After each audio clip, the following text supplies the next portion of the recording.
a long night of campaigning, the results are in. Former President Donald Trump has won the caucuses in Iowa. Now, even though Trump's supporters had to endure historic cold to finalize a victory over Nikki Haley and Ron DeSantis, the win was crucial to gain momentum going into the race for New Hampshire. Now, Trump's win here in Iowa doesn't come as a shock. Political analysts and experts say Trump still has a major stranglehold on the Republican Party, and he came into the caucuses polling high in Iowa despite being in the state the least. He believes DeSantis had the strongest ground game in Iowa, which historically leads to a win in the caucuses, but this time it just wasn't the case. Trump broke the 50% threshold, which puts him on track to be the strongest performer in the Iowa caucuses in recent history. Now, keep in mind here, the last Republican candidate to win the Iowa caucuses and then went on to be president, that was George W. Bush 24 years ago. During the former president's address, he singled out Iowa Attorney General Brenna Bird with praise. The Republican endorsed him as she made a prediction about Bird's future in public office. She stepped up. She's going to be your governor someday, I predict. So we'll see. We'll be watching. Now, to understand former President Trump as a candidate, we talked with University of Georgia professor Joseph Watzer Jr. He's a former presidential appointee in the George W. Bush administration and longtime campaign worker before that.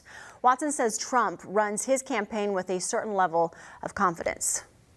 The thing that is so unusual about Trump in this context is that while it's in theory an open primary, Trump is not an incumbent president. He is running as if he is an incumbent president. Okay, so he's running as if he's a sitting president, and generally sitting presidents, even if they are getting primaried, generally dominate their opposition. A noticeable dig at current Governor Kim Reynolds, who, unlike Brenna Bird, endorsed Ron DeSantis. The Florida governor, finished second. The Local 5's Dana Searles was at his watch party Monday night. She breaks down what it was like.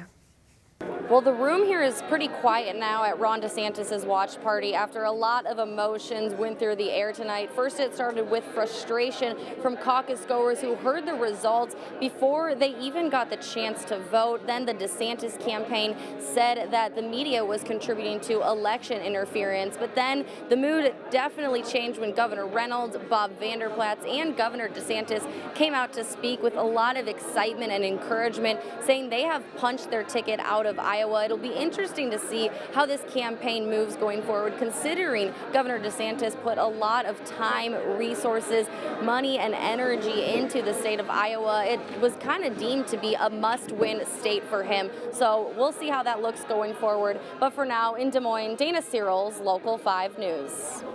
Coming in a very close third behind DeSantis was former ambassador to the United Nations, Nikki Haley. At her watch party Monday, Haley said the race is about the future.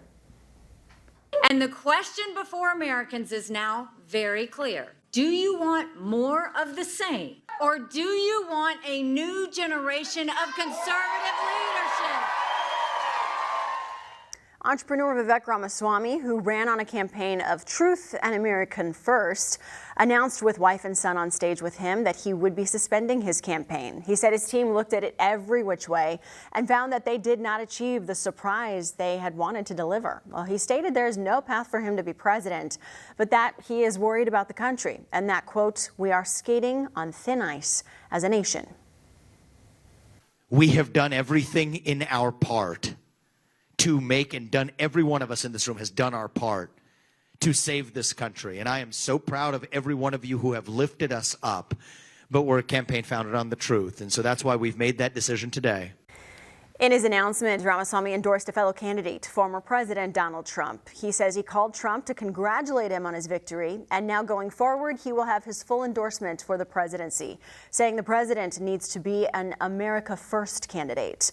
Now, besides Ramaswamy, North Dakota Governor Doug Burgum endorsed Trump. Florida Senator Marco Rubio, who sparred with Trump for the nomination in 2016, is now supporting him for president instead of his home state governor, Ron DeSantis.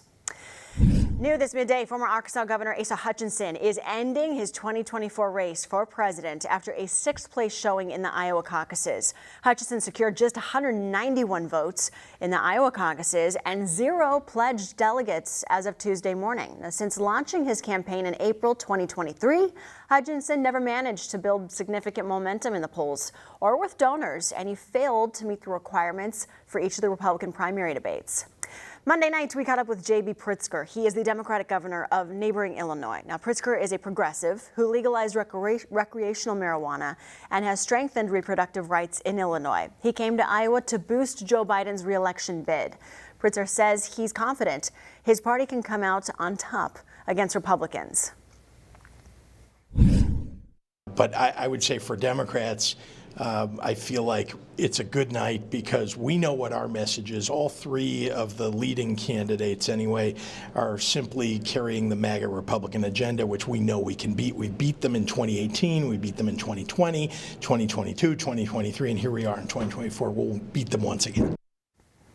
Local 5's Larissa Mills joins us now. She's going to break down what Republican leaders say make the caucus distinct from a primary. A lot to unpack here, Larissa. Yeah, Samantha, Republican Party of Iowa Chair Jeff Kaufman was a notable presence Monday at the Iowa Event Center leading up to the caucus. He spoke about the difference between a caucus and a primary and why he believes Iowa's first role as the first in the nation is important.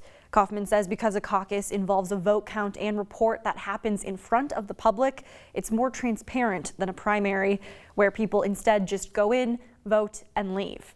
The chair says a caucus, on the other hand, is grassroots democracy, thanks to the final night of campaigning from candidates.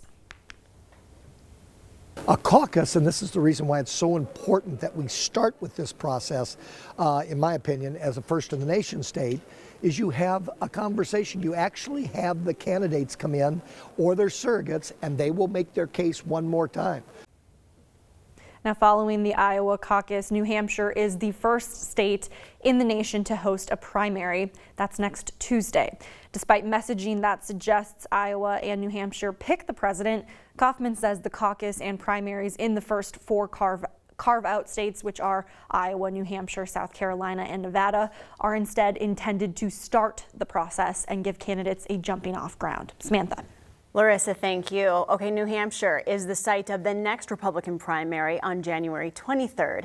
And then Democrats in South Carolina will vote on February 3rd. Now, Michigan will host its primaries on February 27th and then on to early March. That is when Idaho and Missouri Republicans will host their caucuses. And then 14 more states will vote on March 5th, which is Super Tuesday.